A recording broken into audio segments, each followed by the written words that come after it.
Okay, so magandang araw po sa inyong lahat. Ngayon po ay mag-unbox tayo ng tubeless tire repair kit. Ano po? Ito po ay pang-repair natin sa atin po mga gulong ng motor na tubeless. Ayan. So wag na po natin patagalin. Bubuksan na po natin ito.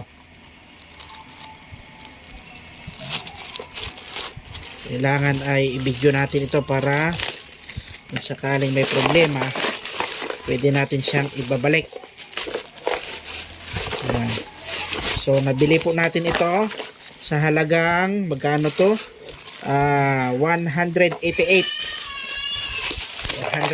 lang po ito. Mura na po yan kumpara sa gagastos tayo ng malaki para may repair yung ating kwan. Magbabayad tayo ng pang repair ng ating pong mga kulong. Yan, napaka cute ng kanyang lagayan. Isang dangkal ko lang yan. Oh, wala pang isang dangkal. So buksan na po natin, buksan natin ang ating repair kit. Ayan. Ito po yung repair kit niya. Ano po?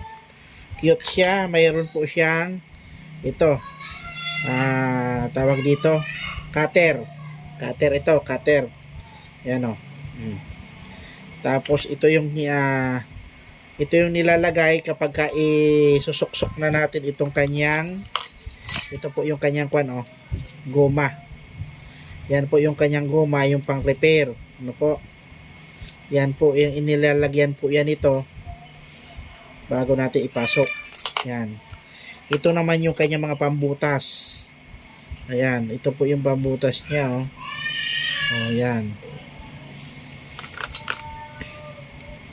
Ito naman po yung pangbutas din ito. Pangbutas din ito para maipasok natin itong malaking ko na ito. Ito, napakabigat niya Ang bigat po niya, parang kalahating kilo ata to Dito po siya ilalagay. Ayan, dalawa po yung kanyang ganito yung pangbutas, yung pangpasok sa butas. Dalawa. Ayan. So, ayan. Napakabigat niya. At hindi lamang po yan, mayroon pa nito. Ito yung pampalaki ng butas. Papalakihin yung butas para papasok talaga itong goma.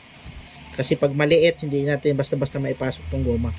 Kaya ito yung ating gagamitin na pampalaki siya. So all in all, mayroon po siyang, bilangin po natin sa 2, 3, 4, 5, 6, 7, 8. So 8 pieces na gamit po yan pang repair kit. Ano po? 8 pieces. Ayan, ganda nito.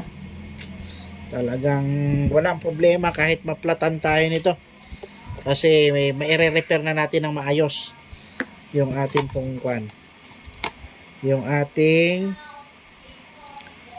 12 pieces daw ito. Paano naging 12 ito? Paano naging 12 ito? Kaya pala 12. Binilang pa pala nila ito. 8, 9, 10, 11, 12, 13. 13 pa nga. So kasama pala sa bilang to.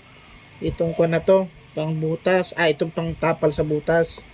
Kaya pala siya ay 12 pieces. Ayan 12 pieces. So hanggang doon na lang. Sana nakatulong to sa inyo. Bili na po kayo. Murang-mura lang. Iwas hassle ito sa biyahe natin.